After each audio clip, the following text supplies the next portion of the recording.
Caught my wife cheating through Chromecast, exposed her in court, ruining her job and reputation. I never imagined that my smart TV would be the thing to expose my wife's biggest betrayal. It started as an ordinary evening. I was settling in to watch a movie when, suddenly, a notification popped up on the screen. It was a Chromecast request from my wife's phone, trying to connect to our living room TV. I assumed it was a mistake, but then, before I could react, a video started playing. There, on the massive screen in front of me, was my wife, laughing, drinking, and intimately embracing another man in a hotel room. My heart pounded as I realized she had accidentally cast her affair onto the wrong device. I was frozen, watching undeniable proof of her infidelity unfold in front of my eyes. What happened next changed everything. Not only did I expose her, but I ensured she would regret it for the rest of her life. My wife, Lisa, and I had been married for 8 years. To everyone around us, we were the perfect couple, financially stable, successful in our careers, and always appearing happy at family gatherings. I worked as a software engineer, while Lisa held a high-ranking corporate position in public relations. We lived in a beautiful home, traveled often, and seemed to have a life many would envy. But beneath the surface, things were different. Over the past year, Lisa had become distant. Our conversations, which once flowed effortlessly, now felt forced. She started working late more often, spending weekends on work retreats, and guarding her phone like a state secret. When I questioned her about it, she dismissed my concerns, claiming stress from work and the need for personal space. I wanted to believe her. I told myself that maybe I was overthinking things. After all, we had built a strong life together. But in the back of my mind, a nagging feeling told me something was off. That feeling turned into certainty the night my Chromecast revealed the truth. Looking back, I should have seen the red flags. Lisa had always been a perfectionist, someone who cared deeply about her image. She was meticulous about maintaining her professional reputation and social status. If there was one thing she hated, it was being embarrassed or exposed. Her career revolved around public perception, damage control, branding, and handling PR crises for high-profile clients. Ironically, she never thought she would become the center of one. We met in college, where she was known for her ambition and charm. She had a way of making people feel important, which worked well in her career. But somewhere along the way, her need for admiration turned into something else. Over the years, she surrounded herself with people who flattered her, people who fed her ego. I began to realize that our marriage was no longer about love, it was about convenience. She loved the stability I provided, but she wanted excitement elsewhere. And she thought she would never get caught. Lisa's behavior had been suspicious for months, but I had no concrete proof. Every time I questioned her, she had a convenient excuse. Work emergencies, networking events, or nights out with her colleagues, there was always a justification. But I knew something was wrong. She had become distant, glued to her phone, constantly texting someone with a smirk on her face. When I asked who she was talking to, she would brush it off. Just work stuff, she would say. Our intimacy had changed too. At first, I thought she was just tired or stressed, but she had stopped making any effort. She was always busy, always coming home late, and always making excuses. One evening, Lisa told me she was heading to a corporate networking dinner. She left dressed in an elegant black dress, looking far too glamorous for a simple business meeting. I did not say anything at the time, but I had a gut feeling that something was off. That night, I sat in the living room, mindlessly scrolling through my phone, when I decided to cast a YouTube video to our living room TV using Chromecast. I clicked the cast button and was about to select the living room device when I noticed something strange. There was another active device labeled bedroom TV. That did not make sense. Lisa was not home. So why was our bedroom Chromecast active? Curious, I selected the device, expecting maybe an old connection issue. But what appeared on the screen left me frozen. Instead of YouTube, a live feed from Lisa's phone mirrored onto the bedroom TV. And there it was. A video call between Lisa and another man.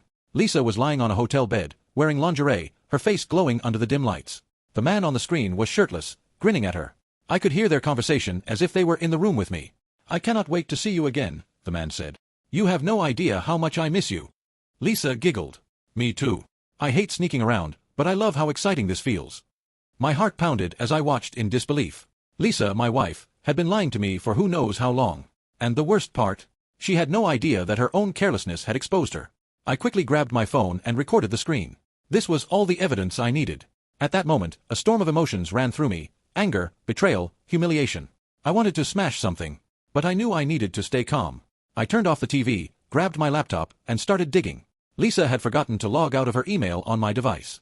I quickly scanned through her messages, and within minutes, I found hotel confirmations, receipts for expensive dinners, and even flirtatious emails between her and a man named Mark. Mark was no stranger. He was Lisa's colleague, the one she always claimed was just a friend. I kept searching. More evidence surfaced: flight itineraries, secret weekend getaways, and bank transactions that confirmed Lisa had been funding their little adventures. She had been using our joint account to finance her affair. My hands shook as I compiled everything into a folder. The hotel call was bad enough, but seeing the extent of her betrayal made me sick to my stomach. But then I stumbled upon something that took my breath away. An email exchange between Lisa and Mark, discussing their plans for the future. Lisa was not just cheating, she was planning to leave me. I am just waiting for the right moment, she wrote to Mark. Once I have everything set up, I will talk to him. I just do not want to walk away empty-handed. Empty-handed? I read on, my blood boiling. Lisa had been carefully planning her exit, ensuring she drained as much as possible from our finances before leaving me for Mark. She had been moving small amounts of money into a separate account, covering her tracks as she went. This was not just an affair. This was a betrayal of everything I had built with her. I clenched my fists. I had been played for a fool, but not anymore. I needed to make sure she paid for what she had done. I took screenshots of every single email, transaction, and chat log. I backed everything up onto multiple drives. This was going to be the end of Lisa's double life. And I was going to make sure she regretted every moment of it. The weight of Lisa's betrayal was crushing, but I refused to let my emotions take control. I had evidence, solid proof of her lies, deception, and financial manipulation. Now, it was time to act. I did not confront her right away. Instead, I spent the next few days gathering everything I needed. I met with a lawyer, explained the situation, and showed him all the proof I had collected. My lawyer was shocked. This is more than enough to win a divorce settlement in your favor, he said. With her financial mismanagement, infidelity, and intent to drain your assets, she will not walk away with much. That was exactly what I wanted to hear. But I was not done yet. Lisa's job was tied to her reputation. She worked in a prestigious company with a strict policy on workplace relationships, especially unethical ones. And Mark, he was her superior. This was not just an affair. This was a violation of company policy. If I exposed them, both of them could lose their jobs. I reached out to Lisa's HR department anonymously, providing them with the emails, transactions, and hotel receipts that proved her inappropriate relationship with Mark. I knew that once they saw the evidence, there would be consequences.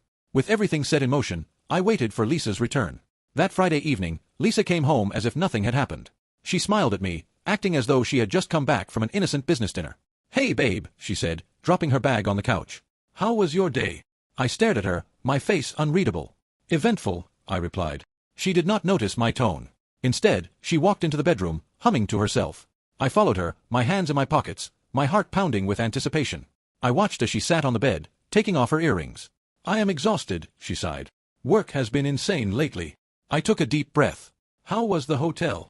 Lisa froze. Slowly, she turned to look at me, her face pale. What are you talking about?" I pulled out my phone and played the video, the one from Chromecast. The moment she saw herself lying in bed, flirting with Mark, her entire expression changed. She gasped, her hands covering her mouth. How did you?" "I saw everything," I said coldly. "You forgot to disconnect your phone from Chromecast." Tears welled up in her eyes. I can explain." I laughed bitterly. "Oh, do not worry, Lisa. You do not need to explain anything. The emails, the bank transactions, the secret getaways, I already know everything." She broke down.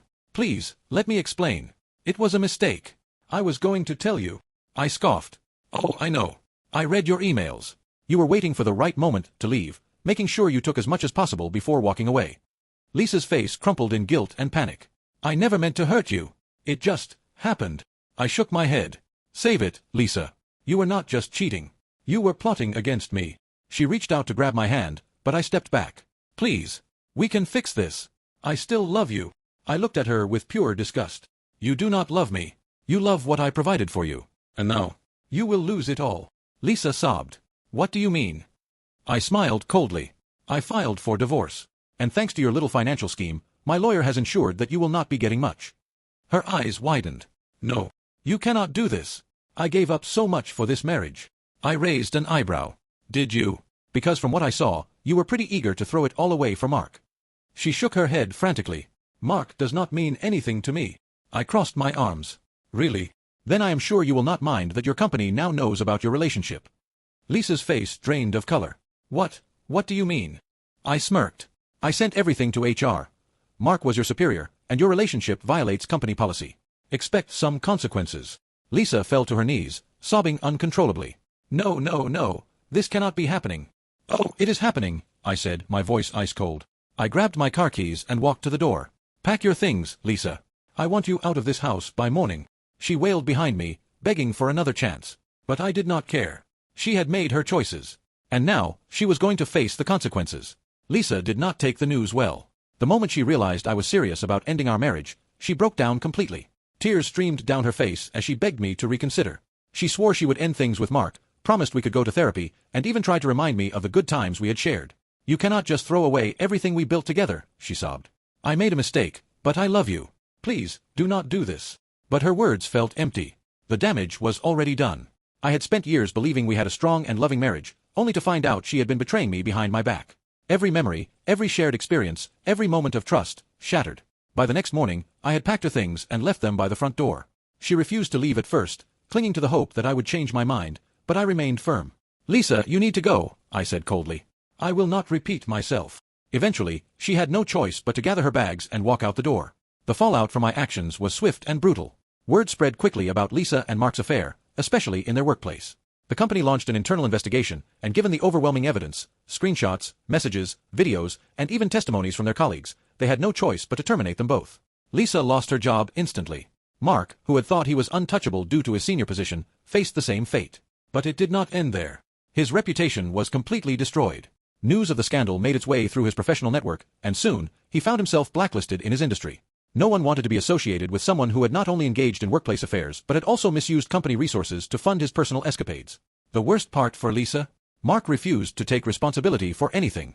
"I never promised you anything," he reportedly told her during their final conversation. "You should not have been so reckless." With those words, he cut her off entirely. Lisa was left with nothing. No husband. No home. No job.